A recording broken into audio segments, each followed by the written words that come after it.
All right, ladies and gentlemen, folks in cyberspace, my fellow compatriots, fellow Liberians, a pleasant welcome to Focus on Liberia. Good afternoon, good evening, good morning, what part of the world you may be. This is Focus on Liberia, of course. This is the hour of politics, of course, and welcome to this broadcast. My name is Anthony C., your host. Today is Tuesday, as always. Welcome to Focus on Liberia. Do us that usual favor quickly by hitting that share button so that your friends can be part of this conversation as we try to go into our topic here quickly. Folks, um, welcome, welcome, and welcome. This is, of course, the Hour of Politics, and I'm Anthony C., your host. Welcome to the broadcast. All right, folks, in this edition, our topic is a very, very, very interesting one. Something educational, something policy oriented. This is not your usual kind of politics that involve a lot of individuals. But I know how to get around these things. And in fact, the key political actors in this conversation, this is where you want to be, fellow Liberians, because this is the hour of politics. But today we will be looking at the system and policy instead of individuals and political parties. I repeat, today we will be looking at the system and policies instead of individuals and political parties. Now, why I chose this topic? I chose this topic because it might be obvious to some of you that for far too long, that for so many years, we have been focusing on political parties and individuals, and we have not been focusing on the system. We have not been focusing on policy. We have not been debating policies. We have not been debating the system and how to improve the system for the benefit of all, for our overall development, and also for the betterment of our lives. And so, in today's edition of our show, we will be looking at the system and policy instead of individuals and political parties. So, folks, let us get started. What are the systems? Every government is a composition of multiple systems. Just as in every country, there are systems. System in terms of governance, system in terms of security, systems in terms of national security, system in terms of social welfare, systems. And there are policies that drive these systems. In other words, these systems are driven by policies. Policies are the catalyst of systems.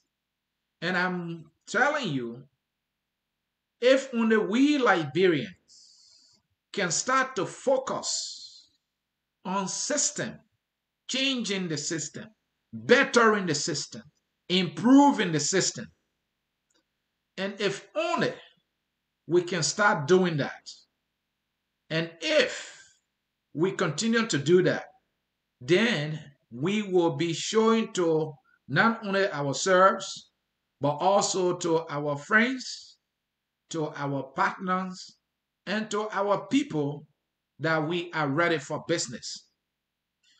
But as far as I know, the only thing that we as a people have been able to do to the system, with the system, about the system, has always been to describe how bad the system has been, or the systems have been.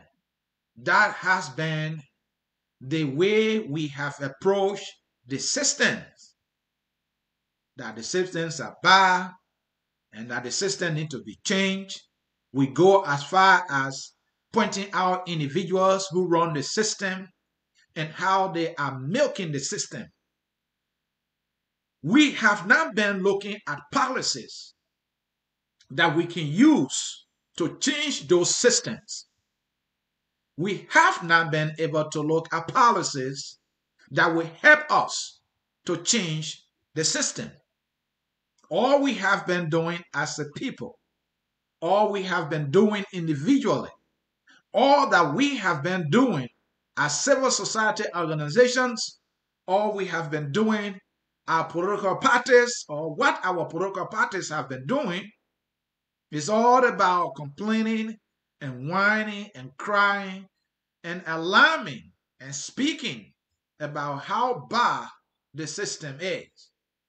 And now, this has been the song that we have been singing for far too long, to understand that if one comes and sings that song about the system, how bad the system is, how corrupt the system is, how others are milking the system, we try to come to this imaginary conclusion that because the person has been effective in describing how bad the system has been, how the system is, who are milking the system, how others are profiting, racketeering, and benefiting from the system.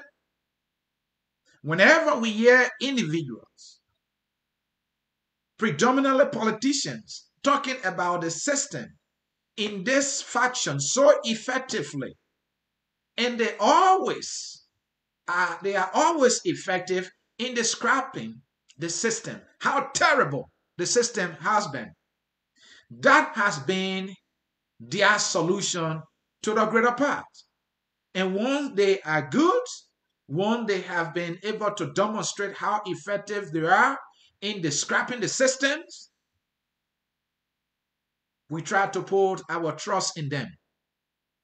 That alone qualifies them for them to be able to steer the affairs of the nation. The description of the system, how bad the system is, how others are milking the system, in as much as an individual or a political party is able to be loud or louder or becomes the loudest enough on the system or about the system being this terrible and describing individuals who are responsible, we feel that because that person has demonstrated the ability to describe how bad the system is, how corrupt the system is, that in itself qualifies that individual to be trusted with the affairs of the country. So that has been how we have been operating. And how has that helped us as a people? It has not helped us. And so the conclusion on this point is that describing the system effectively and how bad it is just as easier as anything. Anybody can do it. Even individuals in our country who don't have significant experience about governance issues, they can too describe how bad the system has been and is. And so it is not enough that we entrust individuals because they have demonstrated this impeccable skills, their impeccable knowledge of describing how bad the system is. And to see that or to conclude that because they have been able to do that effectively with the loudest voice. And so that is enough for us to be able to give them the opportunity to be able to serve us, has been one of the greatest mistakes that we continue to make as a country. And so if you look at our topic, we are saying to you, the system and policy instead of individuals and political parties. What I'm saying to you is that instead of us putting our trust in individuals, instead of us putting our trust in political parties, instead of focusing on individuals and counting on them and relying on them and trusting them to be able to improve the system, to change the system, to correct the system, to better the system, instead of individuals and political parties, we should be focusing on policies. Let us use policies to change the system, because when the system is changed through the use of policies, then the system can be corrected. Then everybody will tend to benefit from the system. But our usual approach all the years, all this long, has been, let us look for this guy. We put our trust in individuals, and we have come to realize in the shortest possible time that an individual cannot change the system. An individual cannot change the system. And the individuals, they themselves should be able to come with policies to be able to improve the system. That is how we should be able to change the system, because we all are in 100% agreement, without disagreement whatsoever, that our issues or our problems can't no other way be identified without raising or pointing our fingers at the system. And that is why today we are taking a very common sense and analytical approach in this conversation about the governance of our country. And I'm encouraging you that instead of all putting our trust in individuals and political parties, let all of us agree to use policies as our tools in teaching the system and improving our lives. Now, having made the necessary emphasis that putting our trust in individuals and political parties has been the wrong approach, and that approach has not worked, and that approach has not been able to help us to correct the system, it is about time we all come together and recognize and agree and accept that we can only improve the system, that we can only change the system through policies, and if you like, through programs, and that counting on individuals and counting on political parties is the wrong way to go. The right way to go is to focus on policies so that we can be able to better the system and correct the system. So I guess your question might be, what is the system are we talking about? It's our systems of governance. I told you earlier that government is a composition of different systems. And I told you also a nation is a combination of systems. So let's look at some systems, and then we look at our usual approach over the years And after identifying these systems and our usual approach over the years, then we will come to common sense approach through the use of policies in order for us to acquire or get on the path to the change that we all desire in our country. Look, you are aware that if I were calling names, if I were using invectives on individuals in position of trust, if I were laying the blame on others, Liberians will be here.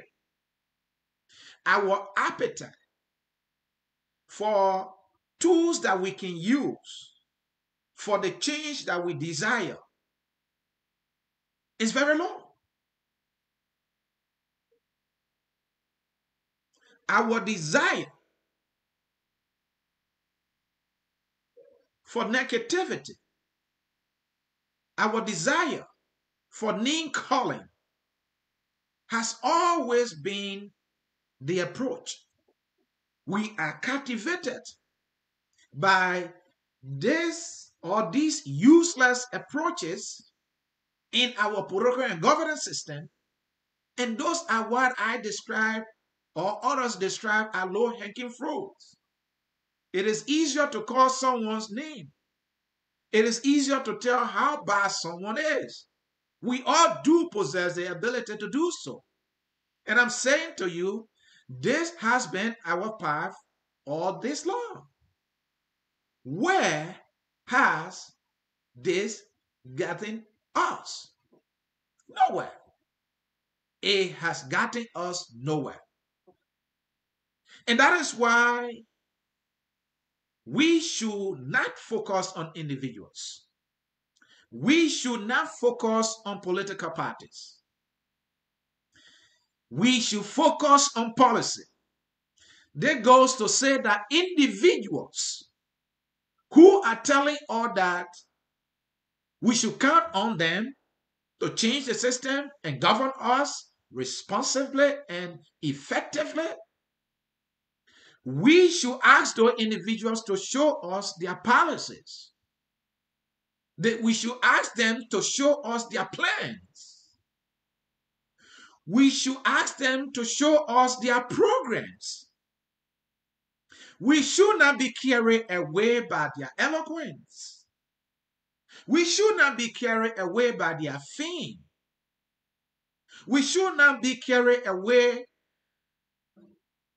as to how they are effective on telling us how bad the system is. This we should not and never be carried away by. But that's unfortunately has been the case. We are carried away by the eloquence of individuals. We are carried away by their ability to describe how bad the system is.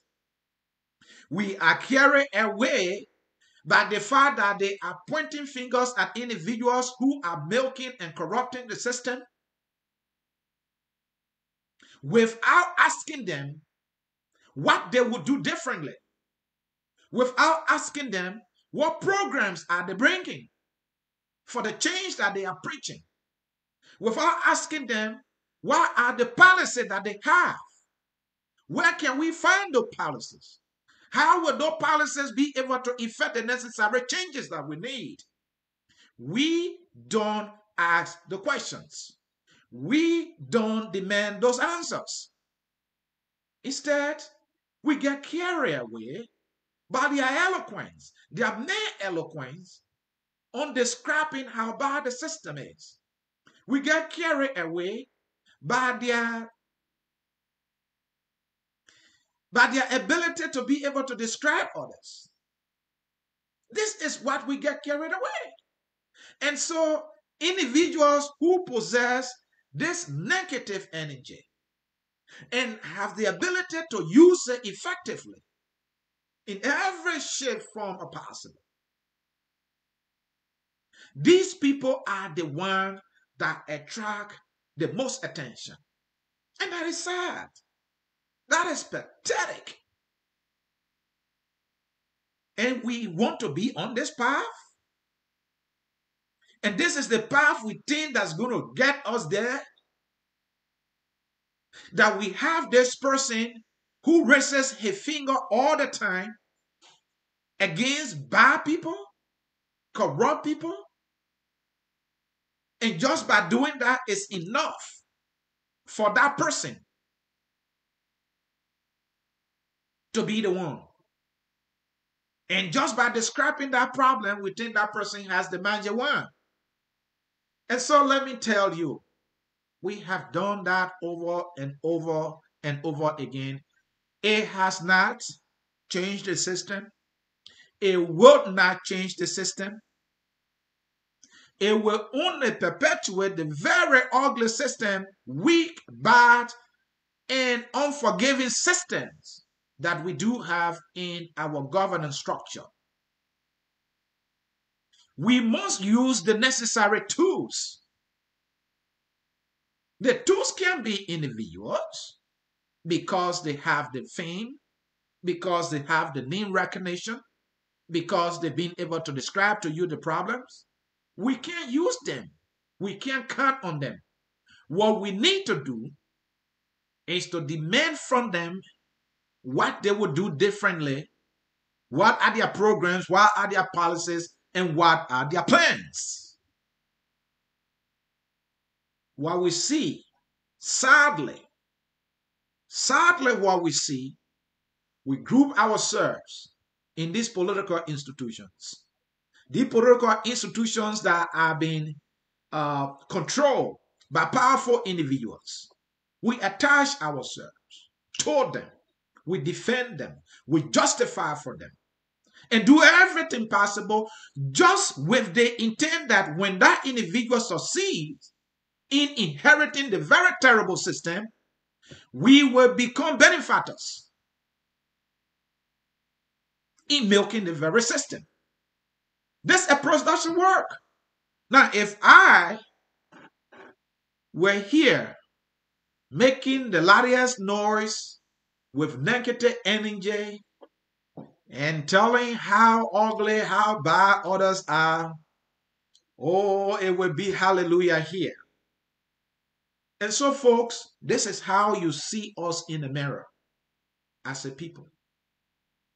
Things that are positive, things that are constructive, things that are serious, things that make sense, unfortunately, don't attract us. No, those things don't attract us. We go for things, we follow things, we are entertained, we are amused by things that will take us nowhere. How long have we had political parties? How long has it been now that we've had this so-called multi-party system? Many, many years. We had a strong man called Charles Taylor. The National Patriotic Party had placed a trust and confidence in Charles Taylor. He became a failure. He became a dictator overnight. That was our approach. That Taylor was the guy. Where did Taylor get us? The only thing we benefited from Taylor's administration was an economic embargo on the country. Sanctions here and there. And our people suffer.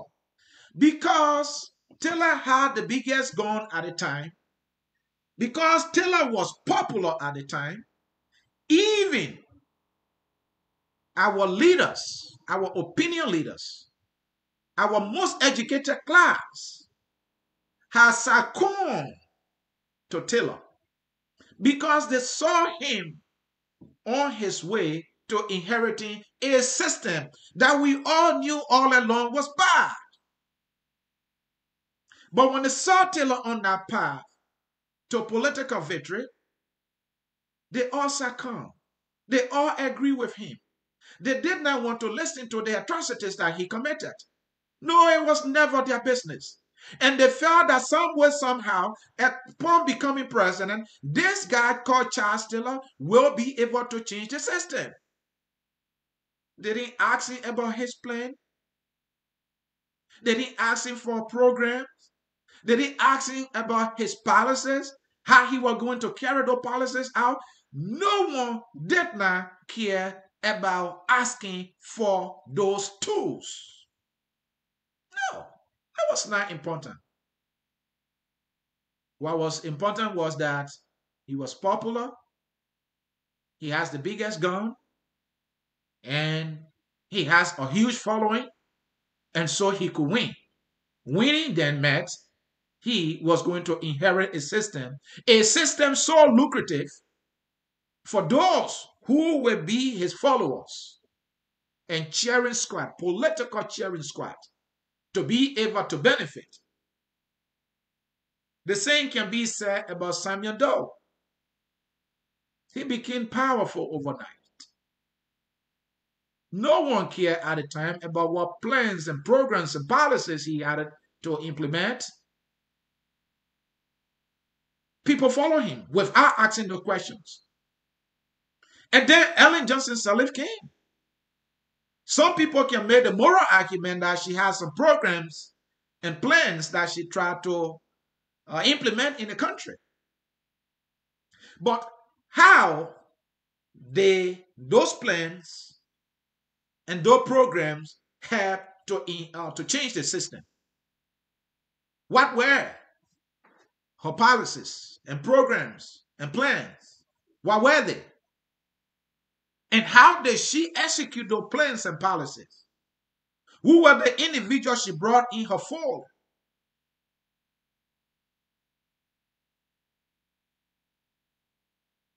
Today, we continue to sing the same song about parties.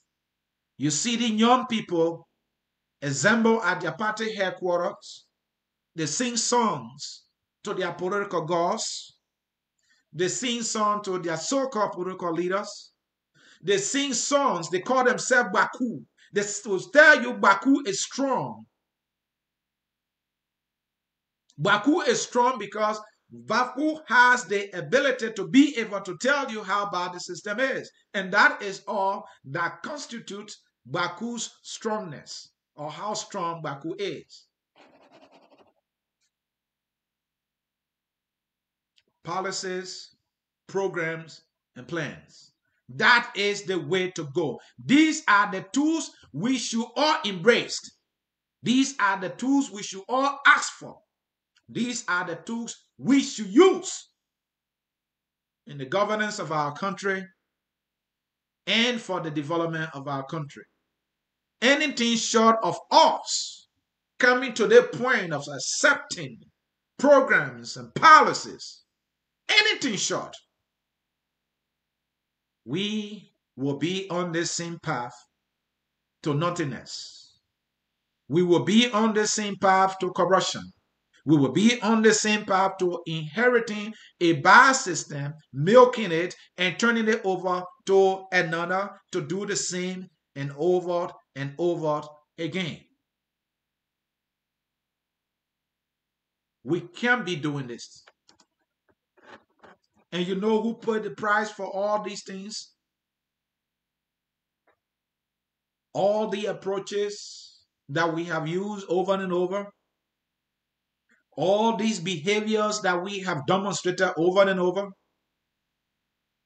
the most vulnerable, the weak among us,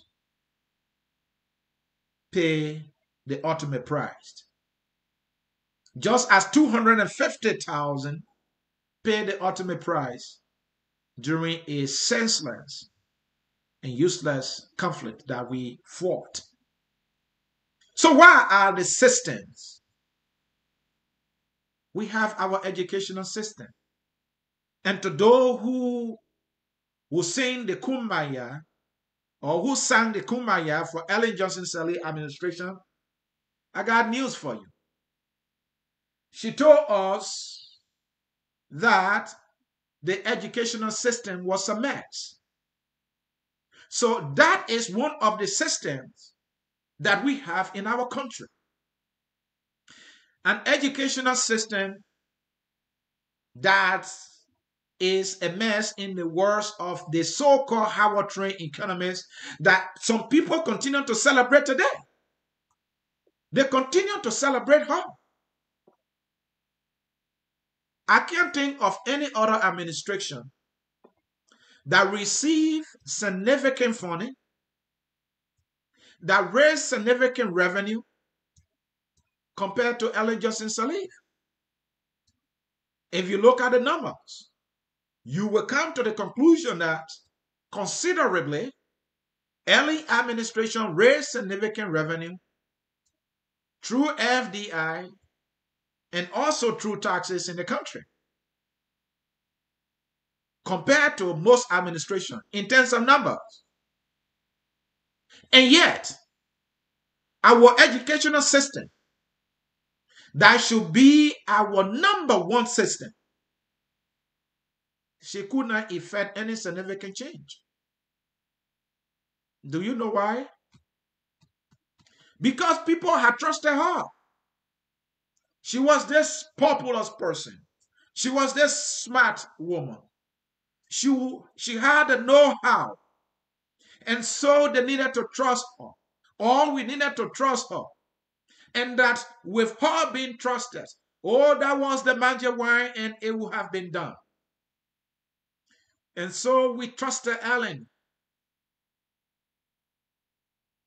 And that trust in her gave her the audacity in attempting to privatize our educational system to the greater extent.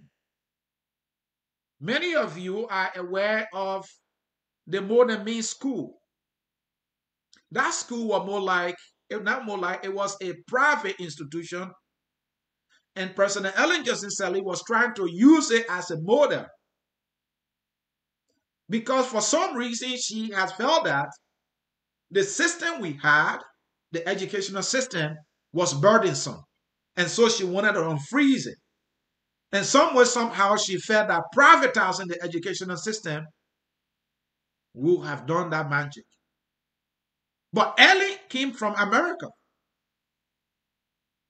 She knows all about America's educational system. The U.S. educational system, from kindergarten to 12th grade, is not privatized. So where she came up with the idea, I can't just get it. Man, Ellen Johnson Sirleaf,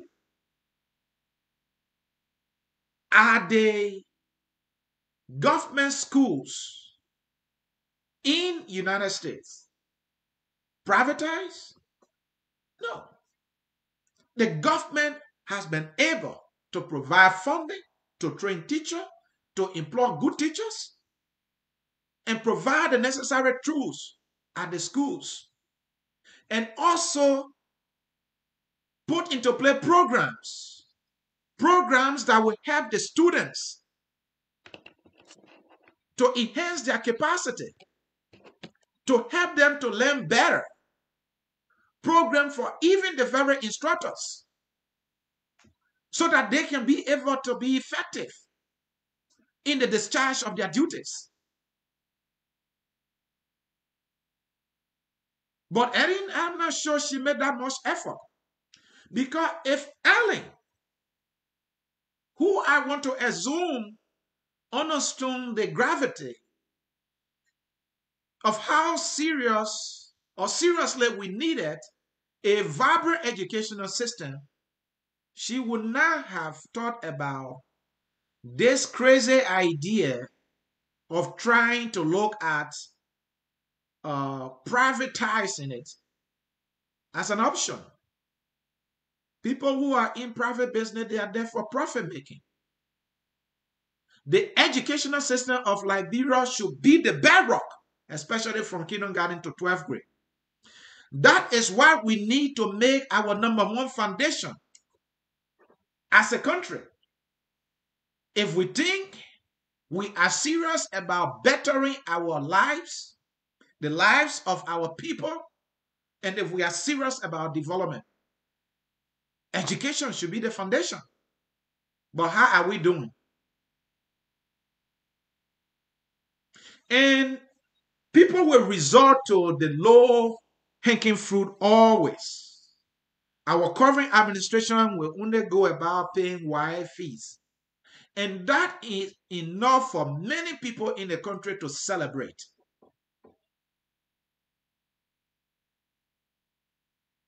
This is why we are not going nowhere.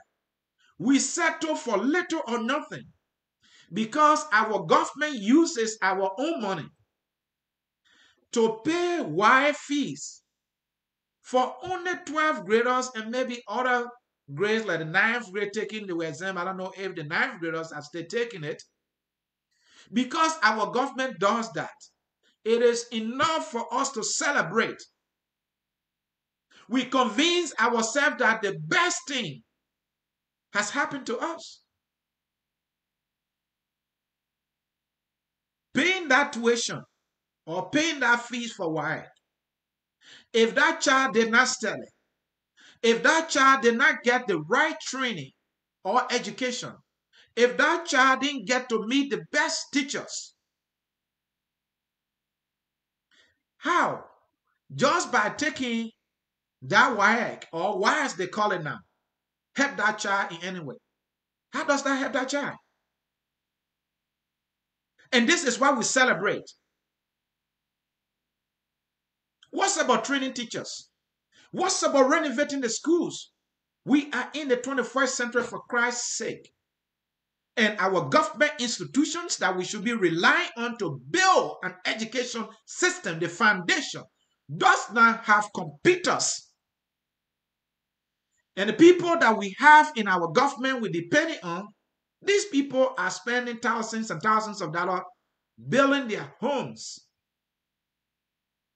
They're not buying computers. In fact, they are going as far as stealing computers. There was a report that came out.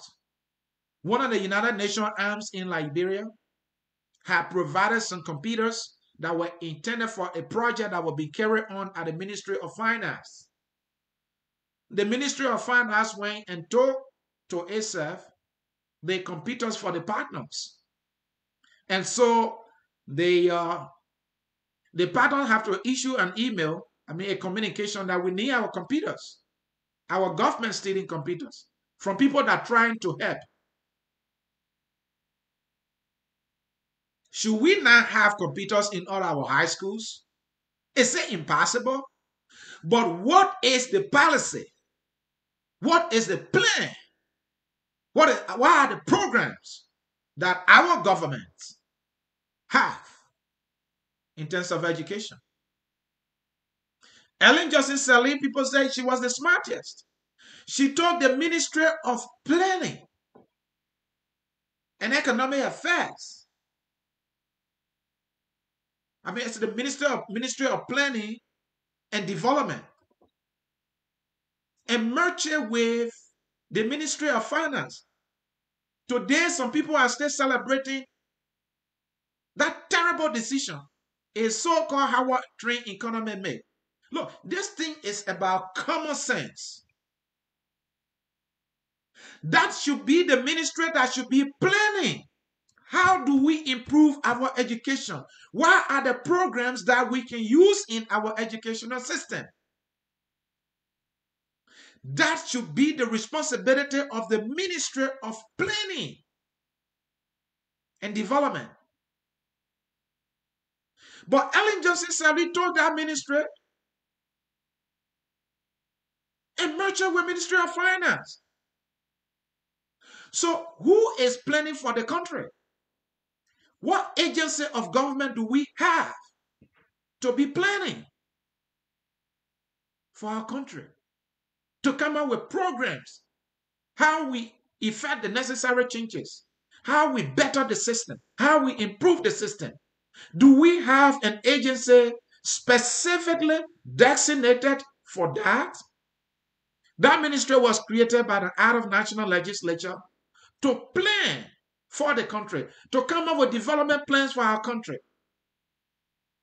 But the Ellen some people see as the best thing that ever happened to our country, she told that ministry and mentioned with another ministry and burned in that ministry. And today we don't have an agency of government responsible for national development planning.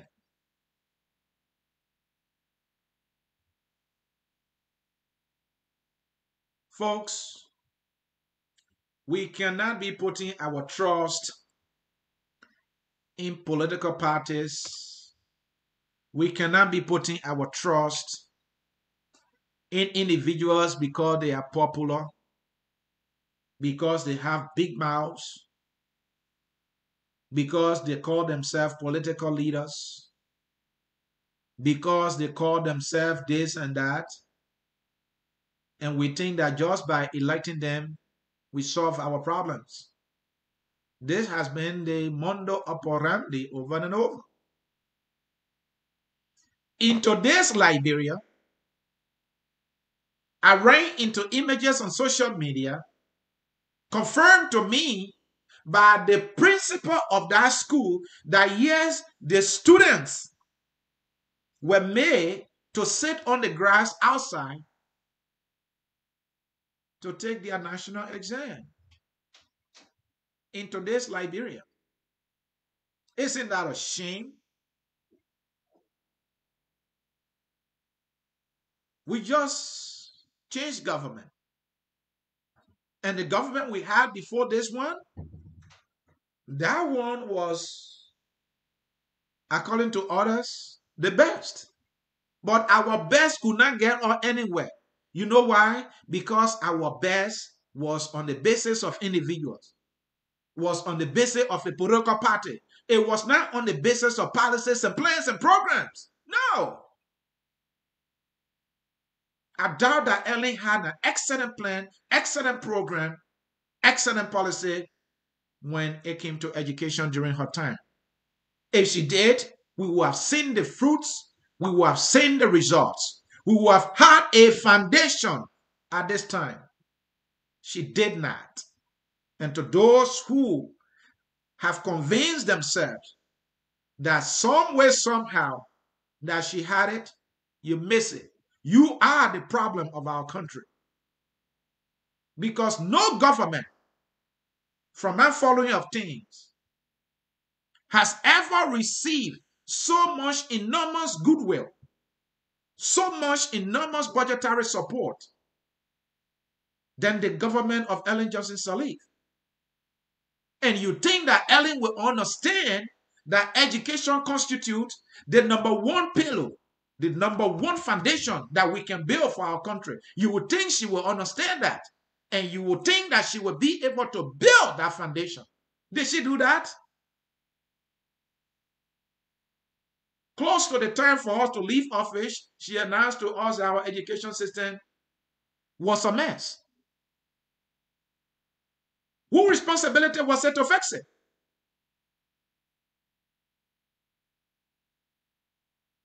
And today, we have another government elected popularly by the young people who always pay the price for these bad decisions,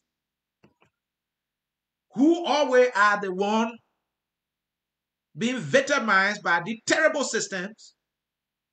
And so in their frustration, justifiably so, elected one of their own, a man in whom they saw themselves, a man in whom they have believed.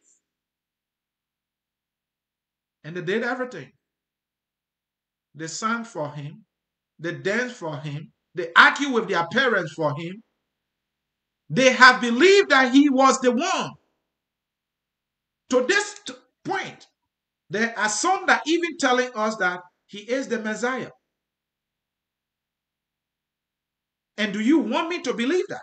Do you want Liberians who are hungry today, many of whom will have to sell or use their children to sell cold water before they can get a cup of rice?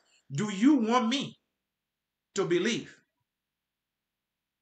Why seeing these individuals struggling, these fellow citizens suffering, and you want me to believe that he's the Messiah? And the only reason you are singing that song of Kumbaya is all because you are a member of that party. You see him as your political leader. And so whatever he does, whether or not it's bad, whether or not it makes zero impact, you don't care. Very sad for our country. And we think this behavior is going to carry us anywhere.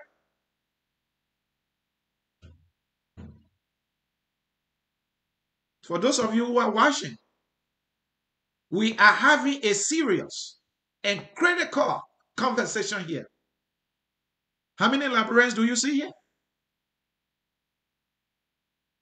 But if I were known in the Liberian community as being a loquacious buffoon, one who uses unnecessary words that cannot be digested by decent people,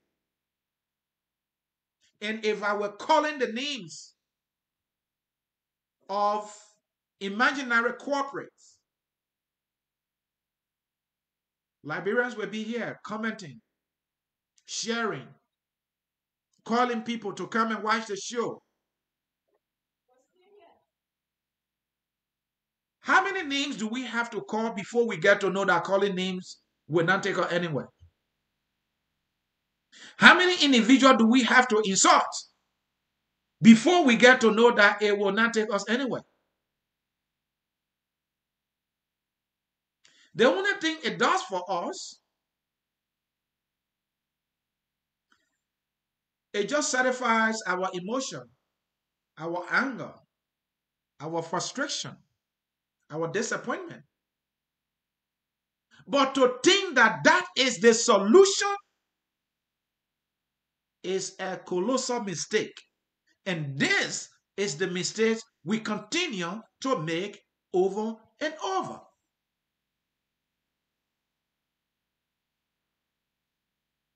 How angry at our leaders to the point that they will come up with a plan, explain it to us. How angry we are as a people that we have an educational system that is not there for our future leaders. How angry are we? To the point that we are able to do something about it. To the point that we are demanding from those leaders to show us a plan. How angry are we? How do we even channel that anger? The way we do it is to insult. Yaka Koluba is an example. He is angry about the situation in the country. How this man who holds a consequential position, a direct representative of an electoral district in the country, who should be an example, how is he setting that example? How does he channel his anger? How does he channel his frustration? How does he channel his disagreement? You know how he does it? He insults and people cheer him. And people said he's a patriot. And people within his ranks and file, people that share the same political bloc with him, they give the best justification every day for him. Oh, everybody have their star. Everybody has their star. That was the words of Senator Darius Dillon the Light. The Yeke Koluba star, and even Elizana Cummings would justify for Yeke Koluba's bad behavior. So Yeke is insulting every time he gets the opportunity to vent out his frustration and disagreement with this bad government that we have. What makes him think that he's the only one that is angry that things are bad for our country? What makes him think that just by insulting will solve the problem? Does he not know that as a leader, there are many people that are looking up to you to set good examples?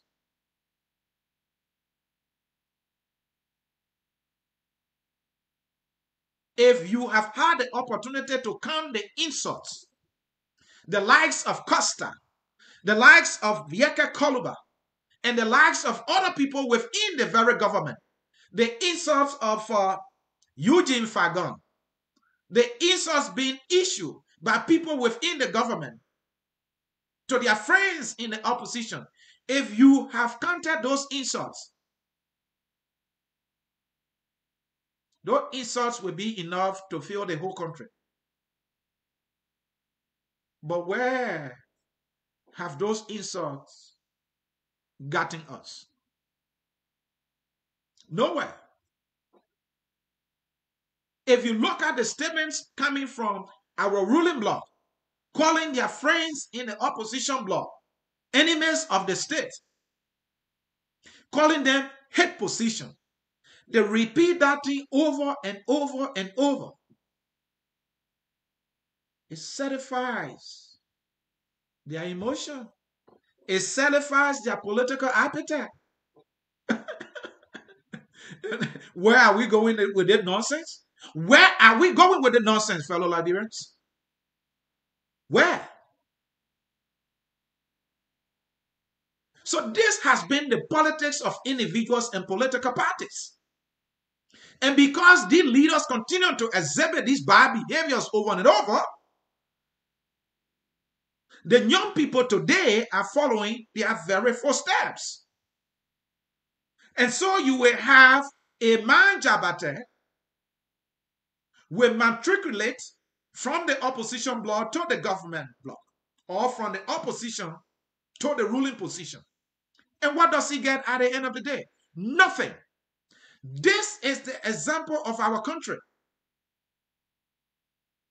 Our political leaders will leave from one political party to the other, and they say that it's normal. They say that it is acceptable. And I don't want to make any argument. But that does not take away that you are setting a bad example.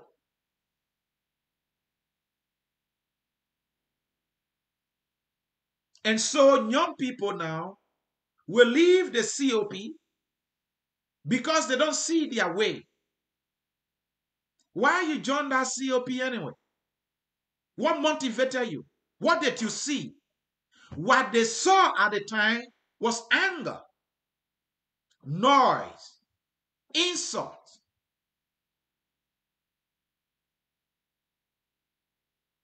Loquacious buffonism. That's all they saw. Loquaciousness, and that's all they saw. And that's what enticed them. And that what attracted them. And they went there. So when the dust has settled, then they came to realize that they needed food, that they needed to go to school, that they were growing enough now to be able to contribute to their poor mothers. And that noise, that insult, that loquaciousness, that chanting, that yelling, that running here and there and calling other people names, could not do it for them. And so they have to come to a system that is already victimizing them. They want to get close to the system. So folks,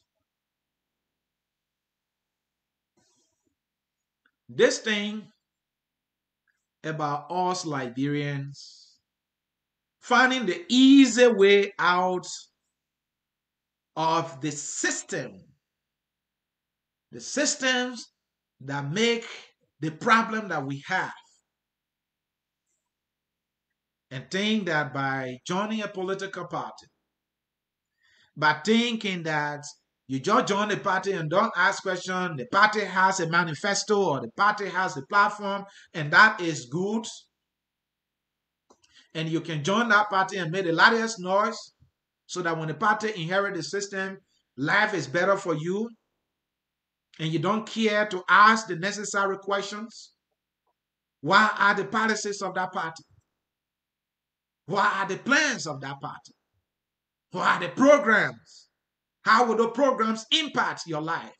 How will the programs help to better change and improve the system that we all should rely on as a country?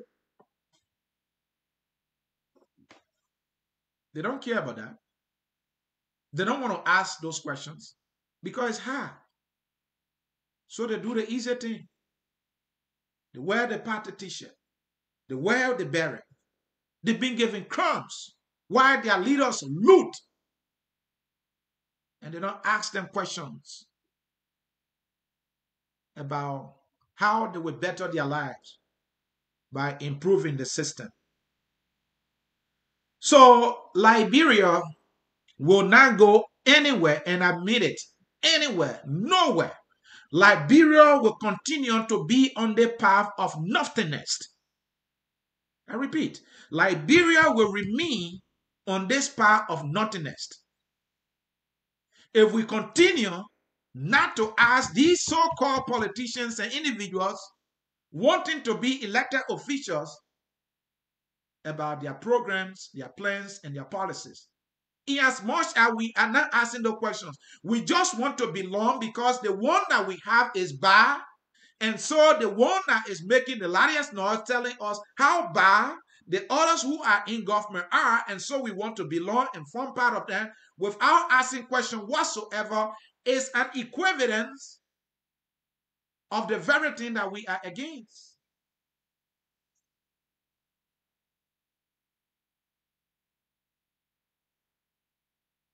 Today, our healthcare system is beyond imagination. The government officials, whenever they are ill, they are taken out of the country because the healthcare system is bad. Now, what are their plans? What policy do they have to better it? The people who are controlling the government today and those who are members and supporters of the governing party, they are not asking these questions. They just want to belong. Because that's the only way they participate in milking the system. And so they justify. And so they defend. And defend and defend. And the thing by doing that, they are doing well for our country. Isn't this sad? How long do you have to tell Liberians who are hurting that your government is doing well? You boldly and proudly tell a single mother who is selling coal down Douala that your government is doing well, even though she was buying a cup of rice, $25 just before your government could take over, and now she buying this at $50. You have the audacity to tell her your government is doing well. And you think she's stupid enough to believe that nonsense.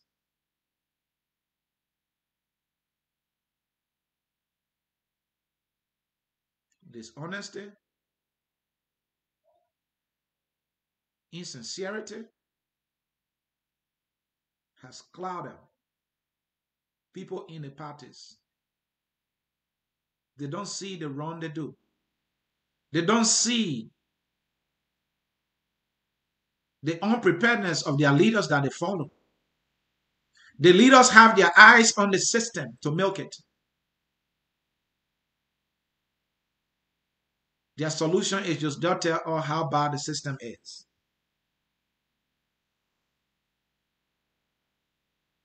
The corruption, the culture of impunity. Didn't our current government tell us how bad the Ellen Johnson Sirleaf government was? Didn't they tell us? Didn't they tell us that they were the one to implement the War Crime Code? To reverse the culture of impunity in our country? Didn't they tell us? Why are they telling you now when it comes to the culture of impunity? What are they telling you now when it comes to corruption? Are they fighting corruption? The guy our government is depending on to fight corruption is not a Liberian. And by law, he should not be at LACC. They call him Austin Dubusi Wamodiki, a fake Liberian, a guy who continued to masquerade in our country as a Liberian. All our institutions claw with the authority to establish one citizenship have been searched, and there are no record proving that this guy is a Liberian citizen. We should qualify him to be the boss of LACC, that's the Liberian Anti-Corruption Commission. And the guy, the young people elected, Mr. Change. Some of them call him bad road medicine. But you see, the roads are bad. They feel comfortable calling him bad road medicine. The roads are bad. They call him talk and do. He told us that wherever he finds corruption, the law will take a course. But when they ask him why you cannot declare your assets, I mean, you can't make your assets public, something you did twice, he told us he has a family to protect. He's even telling us to go to the law. Now he knows the law. But when he was raising accusing fingers at past officials for not doing so, he didn't know there was a law. He didn't care about the law. Now he knows the law.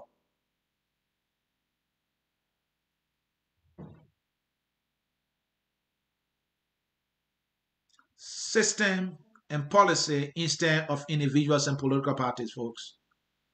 Let us change the system and use policies, programs, and plans as catalysts, as the tools to change the system. Our problem has been and will continue to be the system. And I have been using the educational system as a case study in my presentation. If Ellen can fail Liberia on education, I'm grading Ellen on education. This is the Harvard trained economy, but I see people in the Unity Party. They are proudly articulating the issue, how she did so much well.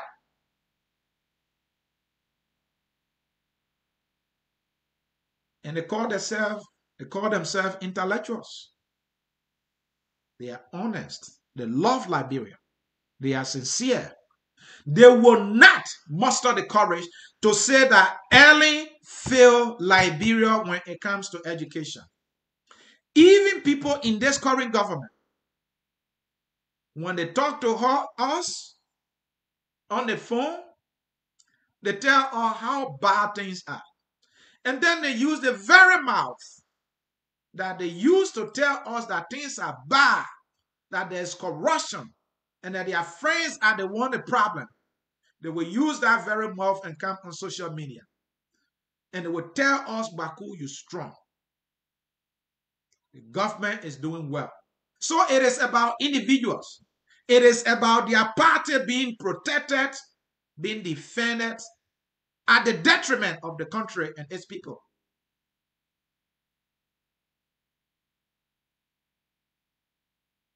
System and policy instead of individuals and political parties. So these politicians and political parties, they are effective, they are forceful and robust in doing business as usual. That's all they do. They only tell us that the system is bad. And just by telling us that, our people will say that, oh, if they can tell us that the system is bad and how these other people are corrupt and how they are stealing, that means that the same audacity they have to tell us that will make them to be able to act and behave differently when we trust them, when we elect them. That is their strategy, and it has been working very well for them. And it has been working very bad for the voters. So the parties, they go for the low-hanging fruits, setting bad examples all over the place. All they want is to inherit the bad system and milk it. They justify and defend and rationalize their size and bad behavior individuals on their side continue to exhibit. And then after being making noise, 1 year after the other, and then comes election. Instead of then introducing to all their policy, their plans as to how they will change the very system that they have demonized, that they have projected, that they have been able to explain eloquently to their credit how bad it is. They don't come with the policy prescriptions. They don't come with the plans. They don't come with the programs. They are not even willing to debate their plans because they don't have it.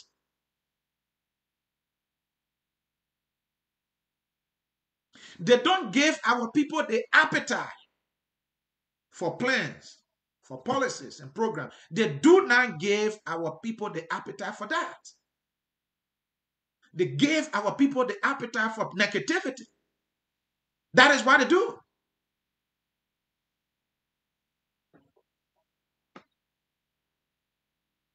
And so election comes and the noise will start. That candidate is bad. That candidate stole. CDC has failed miserably to audit the Ellen Johnson Sirleaf administration. It is a colossal failure. And this is one of the blunders that they made that continue to haunt them. After you made all the wildest accusations and pointed fingers at folks in the Unity Party and its government, how they were corrupt, how they bank robbed Noka,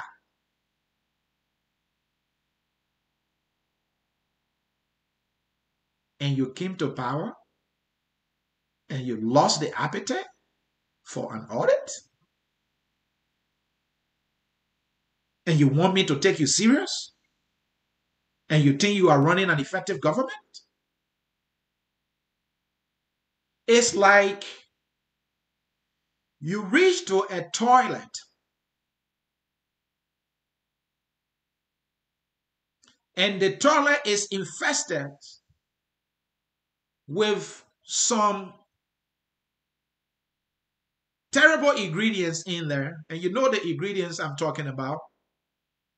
Instead of you flushing it or asking who deposited these terrible ingredients in here, you care less. For you, it's not important to ask, hey, for Christ's sake, who deposited the terrible ingredients in here? And you think that is not important. What is important is that you have been given the key to the bathroom. And so the easier thing to do is to just flush it. And then you sit there. Forgetting to know that what you flush down there, without finding who deposited it, how they deposited it, will come by to bite you. This is how they operate. And yet, others follow them. Folks, you are watching Focus on Liberia. This is the Hour of Politics. My name is Anthony Sie, and I'm discussing the topic system and policy instead of individuals and political parties.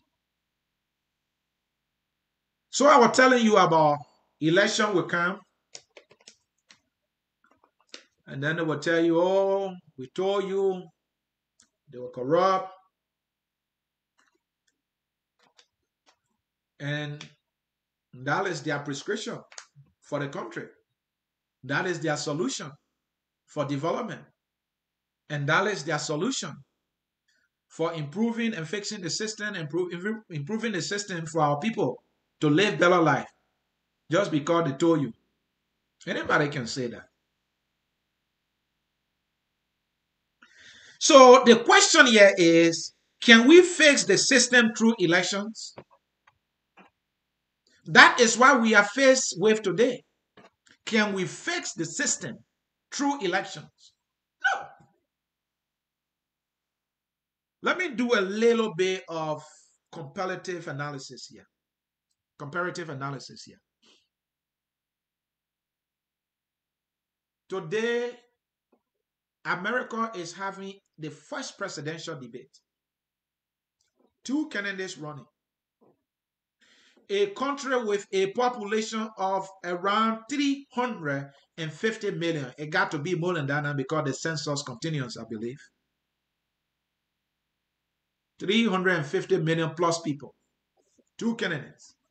They had a primary process. When it started, there were multiple candidates on the Democratic side. I think somewhere around 20 or more. They went through the primary. From debate to another debate. From state to state, they debated. The candidates canvassed from state to state. And there are guidelines they have to meet as they go through the process. And those guidelines were clear enough to everybody to understand. And for the candidates, at some point, they got to know that they can't continue because they could not meet certain guidelines. Neither were they gaining the necessary traction from the people. And so, they have to make the conscious decision to just step away. And that did not generate any bad feelings. There was no bad blood because they have a system. A system put into place fair enough for people with ambition for a particular elected position to just go in there and follow the process and participate. The system is set up in a way that somebody will come on top. And it's set up in a way that at the end of it all, despite how many persons who may be in the process, it will produce one person to represent that political bloc. And it will generate no hard feelings. Sometimes just disagreement here and there. Is that the case in your country? Most of our leaders have lived in America here, have gone to school here. I have friends in the government who I know live here for many years, went to school here, saw the electioneering process in this country, and they went back to Liberia. And the man that system there that doesn't work, they inherit it, they will not improve it. All they do is to milk it because it's easier for them to do. So we can't face our country through election because through election, we're just going to elect somebody without a plan, somebody who did not explain their plan, somebody who did not explain their program and policies. And we didn't get to ask the questions how these individuals will be able to carry on these plans, programs, and policies. We did not get the opportunity to ask the questions. Sometimes we feel that we don't even need to ask the question because we belong to that political party. Sad, sad, sad.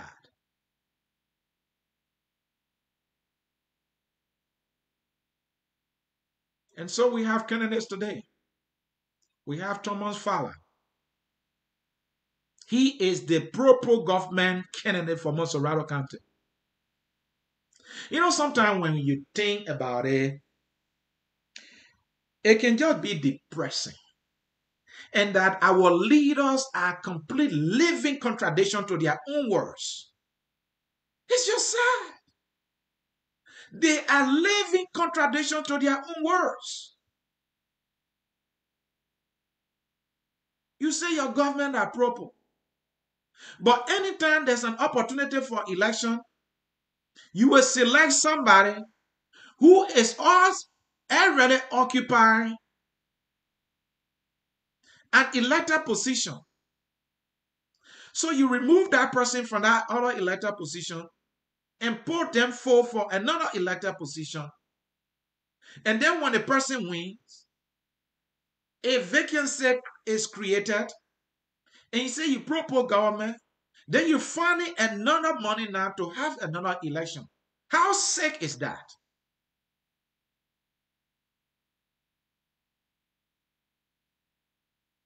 Does it have to be that difficult? I thought this thing is simple. You say you are pro government, for Christ's sake. But anytime you get the opportunity to select a candidate, you select somebody who is already occupying an elected position. That was the case with Sir Joseph. He was a representative. You put him for the Senate. He got elected. So to fill one seat, you have to have two elections. Instead of having one single election to fill a single seat, now you're having two elections to fill a single seat. Spending money twice. And people will come and justify its political expediency because the person going to win. As though when that person gets in his House of Senate, there's anything different they're going to do. Sir Joseph has been in that Senate now for some time. Has it helped the economy? Has the education system improved? Has the healthcare system improved? In fact, the healthcare system has deteriorated to the point that our vice president cannot get medical care in Liberia. Our minister of public works cannot get health care in Liberia. The government has to spend $150,000 in a single day to fly him out of the country. And yet we have to have two separate elections to fill a single seat. But the people that in the party, they will call the people that make that decision, Baku, you strong. Baku, you strong. This is the behavior of political actors. This is the behavior of political parties. And they have been doing it and over and over and over again. So as I was saying, America is having a presidential debate. Liberia now just concluded primaries for the senatorial by-election. For those of you that are listening to me, the few of you that are listening to me, did you see any debate between the candidates? What is wrong with us doing that? Anything wrong with us doing that? Is that a bad decision? Why can't the political parties encourage that? And the so-called opposition that call themselves the alternative, they will not even subject their candidates to a debate. In fact, for the most part, they had no primaries. They just pick people here and there and threw them on their party tickets.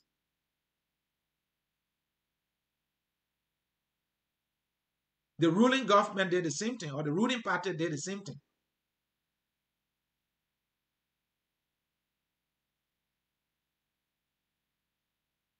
Thomas Fowler having to be a sedition. Phil Tapper-Dixon having to be a sedition.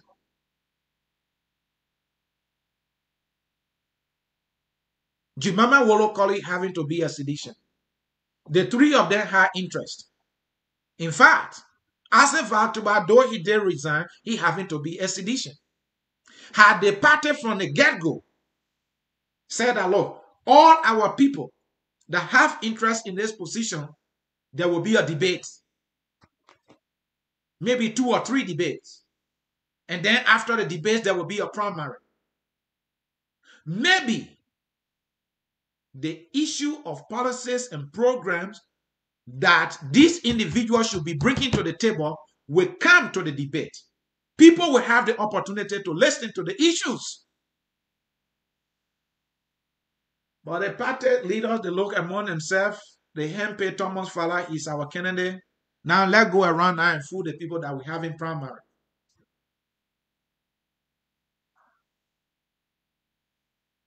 I didn't hear about any debate. And the opposition did the same exact thing. And the opposition want us to believe that they are different, that they are better. The first primary that we saw for the opposition that brought two candidates together after their own so-called VPS ended in violence. And they said we should tell them thank you. That somewhere in the middle of the dark, they selected all their candidates for the 14 counties, and only for one county now they were compared because of this agreement to have this primary, and he ended in violence. We should commend them, we should praise them. So they are using the speaking mathematically, or out of the 15, we only had trouble one place. So that was a 90 or 95% success. They want us to praise them. Even though we did not get to see their candidate debating, we didn't get to see their candidates canvassing in the very districts or counties they want to represent. We didn't see them giving the electorates the opportunity to ask the people questions.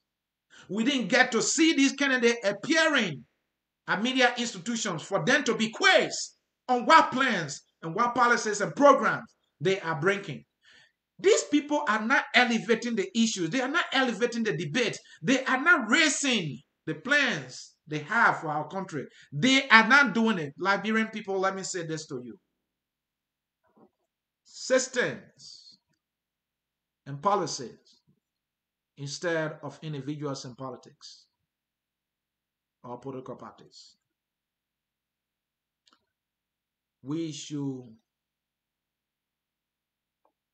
adapt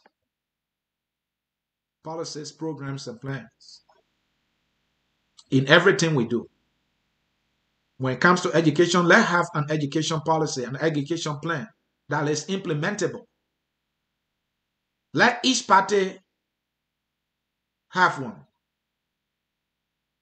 Let each candidate have unique understanding when it comes to education and many other things. They may choose not to have all. That is understandable. They can't be the master of all. But our politics should be on the issues. We should be more about institutions. We should be more about plans. We should be more about policies. But today we are more about people and political parties and describing the problems instead of being about institutions, being about programs, being about how we can better improve the system for the benefit of all. We resort to the low-hanging fruits of calling names, and then we think that will solve the problem. So let me talk about the election thing further. So election come, they just select their people here and there. And what do? Then they go to the people. That man is corrupt. That man is bad. And the ones that have nothing to say, who are in charge of the state, they take the state resources and they use the state resources to be going here and there, buying people out, giving people money in broad day, giving the young people money, and the young people will go and vote for them. And then our election commission. We have the unitary election body that sits in Monrovia, talks everything in Monrovia, plans everything in Monrovia, and then now send people in the counties. We've been doing it over and over, folks. This is what I think. If we want to be policies, programs, and plans oriented, we will try to decentralize at the governance of our country.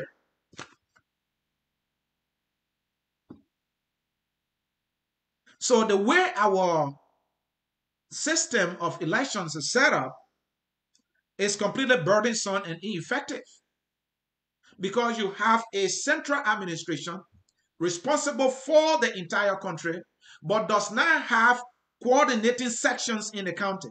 Everybody sits in Monrovia, plans in Monrovia, decides in Monrovia, and then they sprinkle into the county for just a period and then comes back.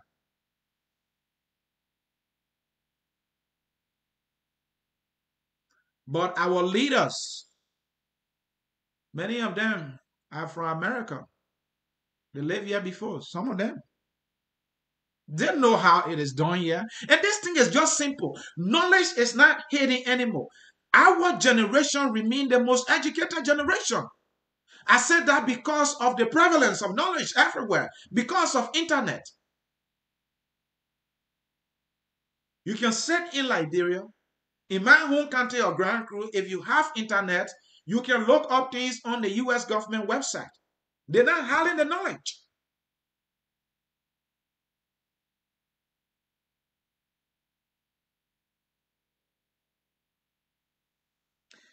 That is depressing for our country.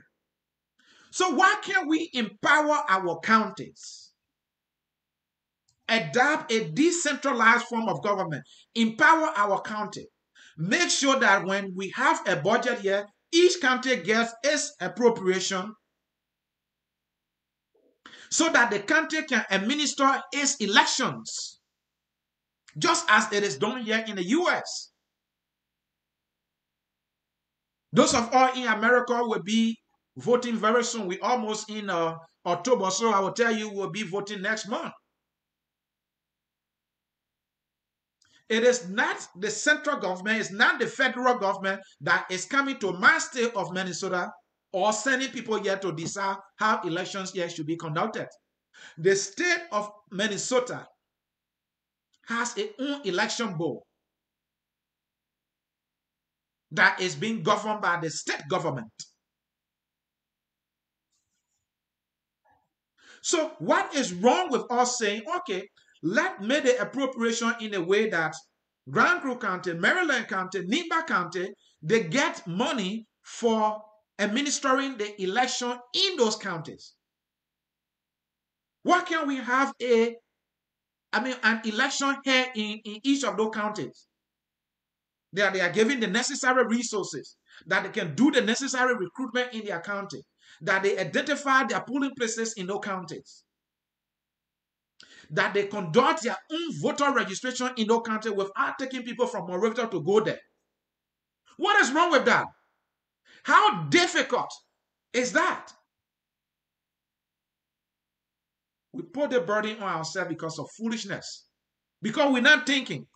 We want to continue with the same ugly system that is burdensome and ineffective.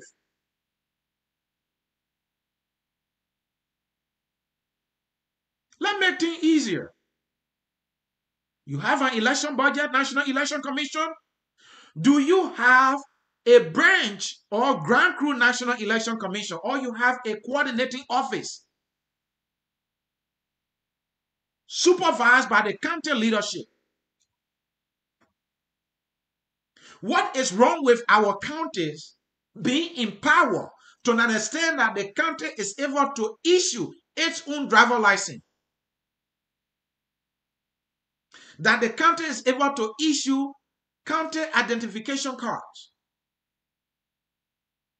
So that when election is coming, National Election Commission in Monrovia now will not have to be sending people all the way to Grand Crew and Nimba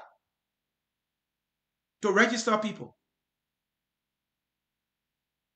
The burden is too much on those institutions, or because we don't want to decentralize the governance of our country. And that is why government is very much ineffective. And we will continue on this over and over. We got people now that want to replace the bad government that we have, but they are talking the same bad way. They are not showing any plans, nothing. And people are celebrating them. People see them that they are the future. Joshua was the future. How is it now? How you read?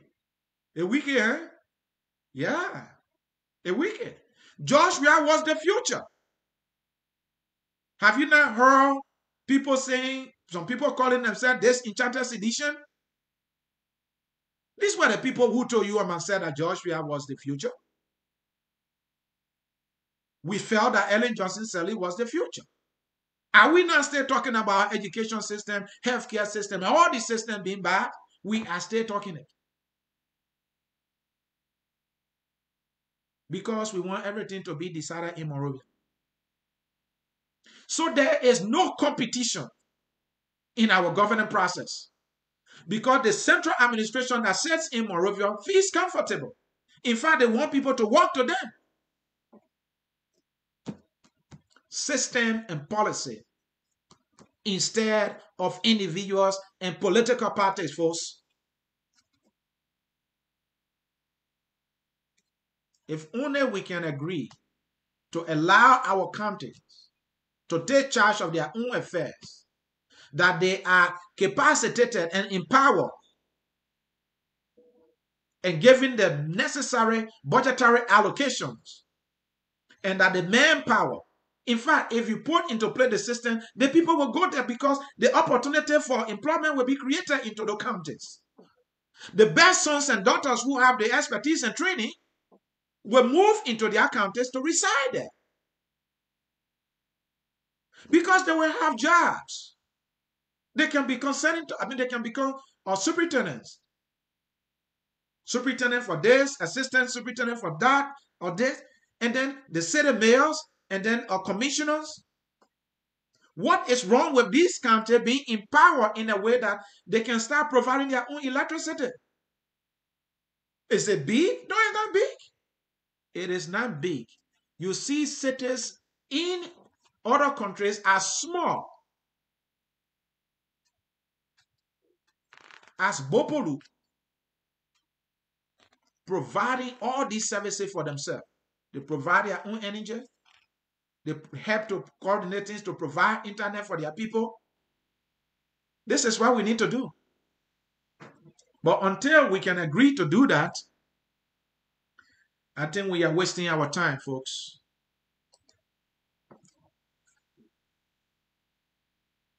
So let us allow our counties to be the one to issue county identification cards. Let them issue their own marriage certificate. Somebody got to leave from Nimba to come to Monrovia for birth certificate. What kind of nonsense is that? I mean, somebody have to leave from Nimba and come all the way to Monrovia to get a national ID card, I think they call it, to get a driver license. What kind of nonsense is that? Are we really serious here? That the same Liberians in Monrovia doing the same thing. So why those same Liberians can't do it in Maryland County? Why they can't do it in Nimba? Why we can't divide the budget in a way that we apportion it on the basis of the county so that these things can be done in the counties? Let the counties be able to administer the elections in those counties and be able to even announce those results. They can do that. Let the counties be able to run their own schools and other social services. And at the end of the day, some people will come and bring the poll voters. What do you want them to do? The man who shows them the biggest dollar, they will vote for that person. Because that's the only opportunity they have. The system is built in such a way that it's not diversified. It's not decentralized. It is centered right there in Monrovia. So everybody jump out in Monrovia fighting for the piece of the cake. And the guy who cannot get to the front, if he sees somebody dividing something somewhere, he will shows up, he will take it, and he will chop it. And you think he is the problem? No, the system is the problem. The individuals who have failed to change the system are the problem, not the poll voters.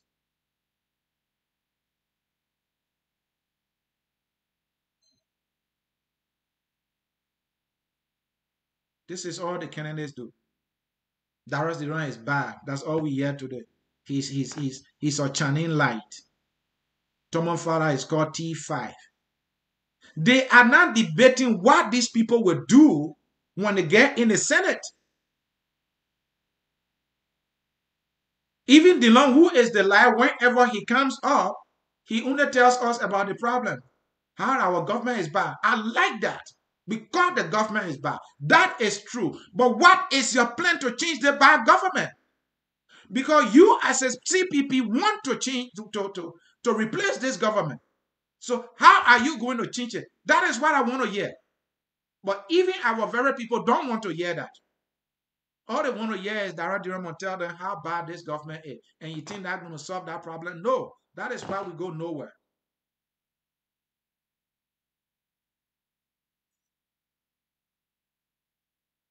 Thomas' father, Dylan is corrupt. Dylan is not who he think he is. Then Dylan will say Thomas 5, Steve 5. The university he bears steady. That's all they tell us. Yeah, those things are done in politics, but is that all these people have, folks? And that's why people are following them and celebrating them. Just because who don't know that these humans are flawed human beings and that they have issues just as we all have issues. We are talking about solutions here. And you're not telling us about solutions. You're telling us about problems,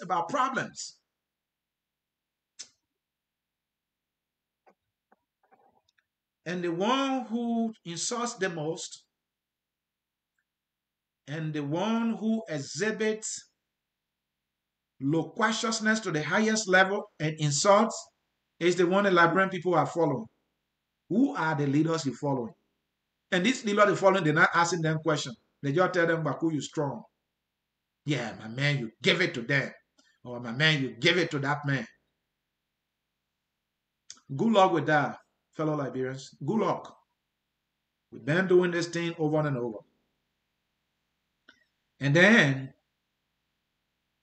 when the election is getting close now, the last thing they tell you is they are Congos. The other side will tell you they are Congos. The other side will tell you they are native. And the other side will say the natives are the bad people, or the natives are the problem. And the other side will say the Congo people are bad, they are the problem. Have we not heard this thing over and over? Have we not heard this thing over and over? How native people are the problem? How Congo people are the problem? How Congo people are bad? Everybody bad, everybody is the problem. We heard that. No. No. Yes, individuals can be bad. Yes, individuals are the ones that are controlling the system. But what plan do you have? What policy do you have? What programs do you have?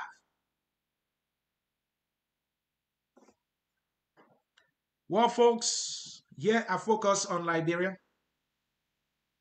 We educate, we elevate and promote all things Liberia. This was the hour of politics, and basically we came here today to provide the necessary education.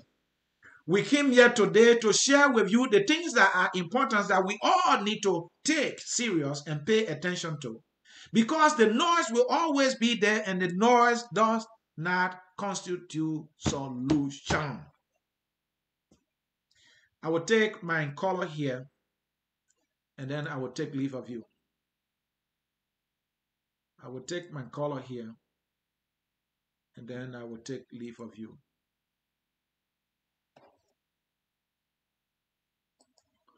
Thomas Kerman. Please mute your device and talk to me. Welcome to Focus on Liberia. Quickly to the issue. Oh, okay. Yes. Thank you very much. I just wanted to know, I don't know if this is a discussion or what is it today? I just want to be to the issue. Well, I have been making my presentation. Hello? I've been discussing the topic, system and policy instead of individuals and political parties. In other words, I'm trying to tell you the only way we can develop our country will be when we change the system by using policy. But the idea that we can use individuals and political parties to change it has never helped. And so what is true with many individuals and these political parties, these individuals and political parties must show us their plans. They must show us their policies. They must show us their programs. And in fact, when we have candidates, the candidates should have debate on the issue and not telling her how bad their friends are and how good they are. That is not enough. They have done it over and over. That's what we've listened to over and over. And today we are still where we are. And we continue to be on the path of nothingness because we ourselves are not interested in policies plans and programs. We are not asking for that.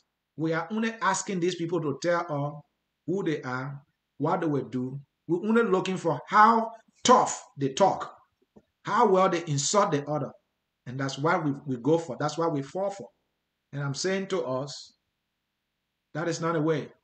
That is the wrong way, because all of them, describe the problem and the king and they solve nothing because the king with no plan and programs. That's the discussion. So go ahead. Well, what I was hearing you when I turned my TV on, what I heard you was talking about was a passport scandal that is deepening, and the persons that was being accused, what he is coming to say. Well, And that was yesterday's what topic. I That was yesterday's topic. I'm not discussing that now. So if you did not follow, then okay, that's okay. But I mean, I just explained to you briefly okay, what I'm discussing. So go to that issue, or else then I right. can let you go. With, Hmm. with respect to the political parties and the Hmm. ruling party right now, what we have seen is that things are getting very chaotic. Like you correctly said, um, people want to come to power, but there can be no debate so that they tell us what exactly they are going to do. That is also the problem. Uh, the senatorial,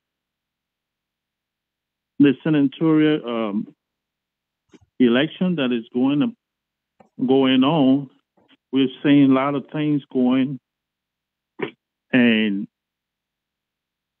nobody, especially we're seeing the voters registration and the way the voters roll, the election commission, the the background of the election commission, those individuals that are elected. I mean, from some of what we see that brought the war, we are seeing we are just gradually going in there. Because if you look at the individual background of the election commission members, I mean, it's a complete chaos. When I look there, I don't see people that will make an independent decision that will guide Liberia to a free and fair election. So that's number one. Number two, when you look at the way they are conducting the electoral process, in particular, you hear all over the place that people are trucking people. This other person got more than two voters card, and I don't know how that is going to end up. It's a very serious thing. But like me, I feel like the same thing that brought the war, we see it gradually on a daily basis. The chaos that is on the streets of Monrovia, even when somebody is running the campaign, there is nothing but social chaos. So where we are now, I don't know. I'm a little bit afraid, but there is no peace. And to me, since the inception of this particular government, there hasn't been no peace conference, peace conference here and there that will bring people together. We are far apart. And sometimes you see some people go on your program. Hmm. Those that go on your program, sometimes we see them, what they say, is far from the reality on the ground when you even talk to people. So I'm a little bit worried and I'm afraid. That's all I can say here. And you sit down, you look at the country, it's just going down in the drain. People are all over the place, very chaotic. So as far as the political party, I haven't seen nothing that somebody will come and say, or even the election, I don't know, they're going to be, they're supposed to set up a particular committee that will say, okay, let's have a debate. Who bring about this debate so that people come and tell us exactly what they are going to do.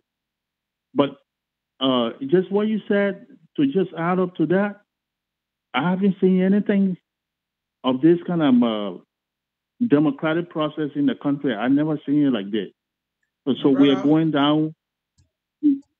my brother is just sad. To your point about the voter thing, there's never a perfect solution, but there are better solutions, to issues.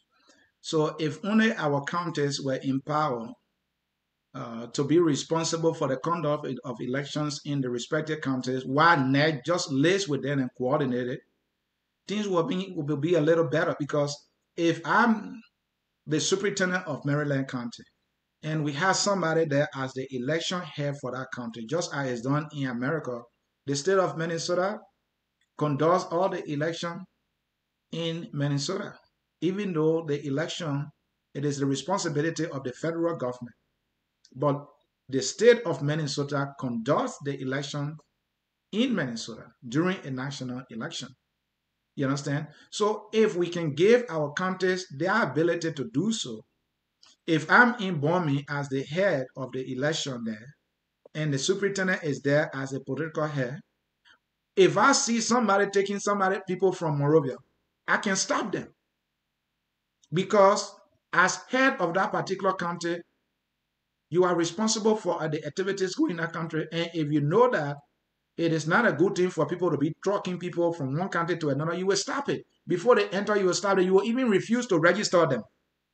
But the very neck that is in Morovia is the one in all the counties. So counties that get bad rule, when will they ever get there? Before they conduct the voter registration. There are some children now that hit the age of 18. This is a rainy season time in Liberia. The roads are bad. If the counties were, empowered to an extent that they will do their own voter registration and will conduct the election, hire their own people in those counties, you don't even worry about roads problem. No.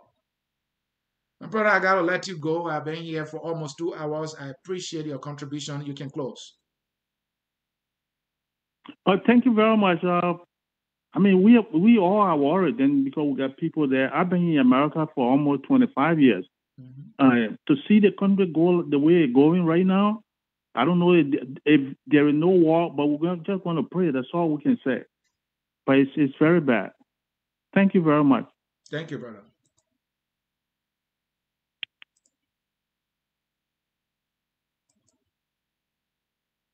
All right, folks in cyberspace, I'm going to raise some comments. And after that comment, after reading the comments, I will be shortening it down here. Let me read some comments here. I see Pinkley Jones, right? That's how it used to be, but I don't know where the other stupidity coming from this time. Well, Pinky, I don't know how it really used to be that you know of. I don't know which one you're talking about. You're talking about the counties, administering their own affairs. I mean, I don't know. I don't know. Pinkley Jones again. When I become president, I will fix it. Well, you're not the first person saying that. All those who serve as president said that, and we all know how they all ended. And then our man Lo Werning here, he said, right on. I think he was enjoying my presentation, and he's telling me, right on, right on.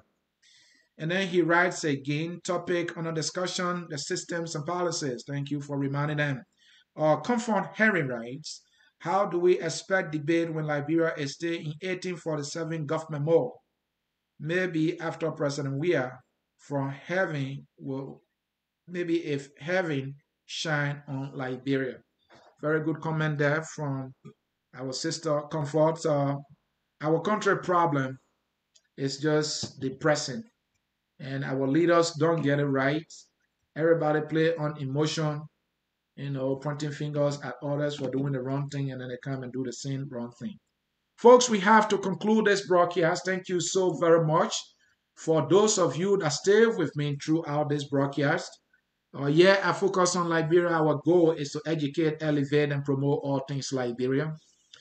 It will not always be about the politics that don't take us anywhere that the people like. We have to come also to provide some education that will be beneficial to our country. And you now see that our people don't have appetite for educational and informative things that we should be doing in order to better our lives and improve our government and improve the lives of our people. If you decide to have a show now on technology, they will not show up. If you try to have a show here on policy discussion, how we can use programs and plans and policy to improve the government, they will not show up. But if you hear and you're talking about how bad the other person is, they will come as though just by listening to that, Liberia will get developed. So we continue to be on the path of nothingness, and Liberia is not going anywhere. But here's the deal. The song that we always play here at Focus on Liberia say we are all Liberians. Whether or not you want to listen to the positive information, whether you want to listen to something informative, you are still a Liberian and we still love you. We just hope that we all come to this agreement that we need policies and system put into place and implemented. What we do not need, that we continue to go after. Those things are individuals and political parties. They have not been able to help us. They will not help us. Only programs, policies, and plans. Those are the things we should be debating. Those are the things we should be talking about because those things have proven in every society that they work and the better lives. On that note, folks, I want to say thank you, thank you, and thank you, and enjoy the song. And enjoy the song. And then you will appreciate this song one more time. Thank you, and bye bye, folks. We are